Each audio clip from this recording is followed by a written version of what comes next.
In his book, The End of the Party, serialised in The Observer on Sunday, Andrew Rawnsley talks of a Prime Minister whose volcanic eruptions of temper left staff in Downing Street terrified.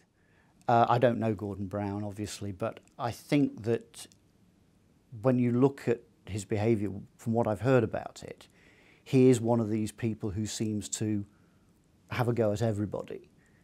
From what I've read, it doesn't seem that he is somebody who is picking on particular individuals.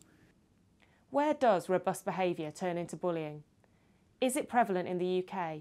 And are there jobs, such as that of Prime Minister, in which aggressive behaviour is acceptable? If somebody shouts and rants and raves at everybody, the chances are that that's just the way they are. They're people who lose their temper, people who find it difficult to cope under pressure.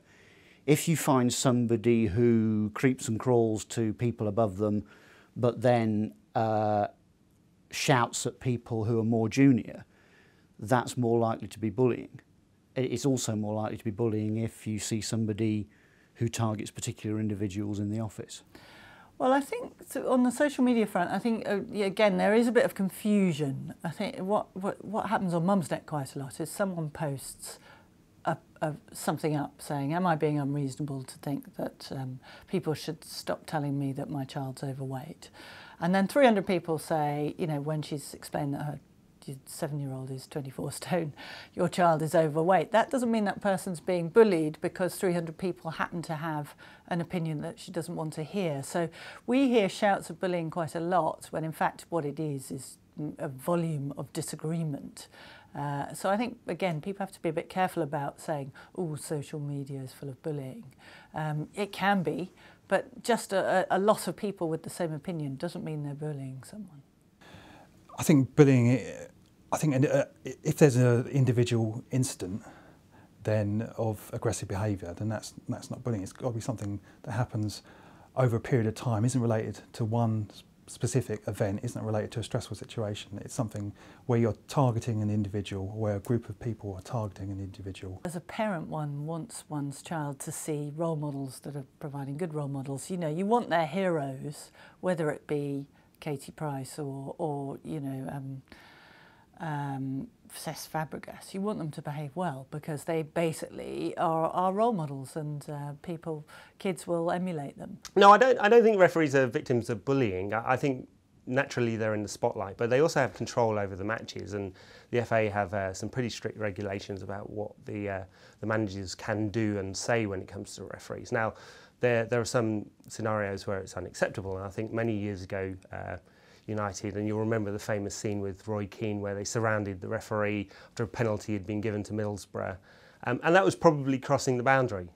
But questioning a referee during the game, he doesn't have to say yes or no to the players. He has the control there. So I'm not sure to call them bullied is fair.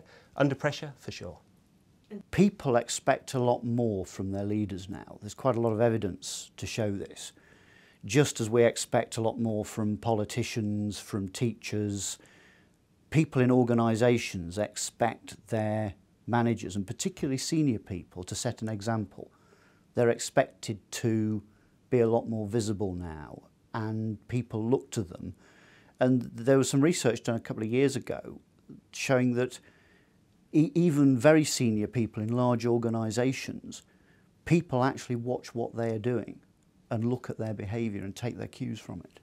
As parents, what we need to do is to teach our kids how to cope and to give them enough self-esteem so, you know, when folks are mean to them, they don't take it too hard, that they can turn off the computer, that they can see it as the bully's problem and not theirs. Do I think it's any worse than it was? No, I just think that people are more aware of it, which is essentially a good thing. It's all about context. It's all about the relationship between the player and the manager. It's about what seems acceptable in the media's eye as well as the chairman. I think a lot of the behaviour that we've seen from Ferguson over the years hasn't crossed the boundary, and that's why it's okay. He's got a massive bank of credit, remember, so it would take a lot for Ferguson to be in trouble, whereas a manager like Magilton at QPR perhaps crossed the line a bit too easily. The person who behaves badly, you you can actually deal with that, particularly if they just shout and rant and rave all the time, because you know where you can see them doing it. Far more worrying is where you get the silent bully, the person who talks about people behind their back or gives them projects where they set them up to fail. The first time you know about that is when suddenly nobody wants you to work on their projects anymore because people have been whispering about you. Brown is the leading figure in the country. He in fact sets the standards, and I don't think Alex Ferguson needs to do that. He doesn't need to be a role model in terms of his managerial ability in a wider context. In football, yes. Brown's different. I think if whatever he does, if that's deemed acceptable, then it's deemed acceptable for everybody.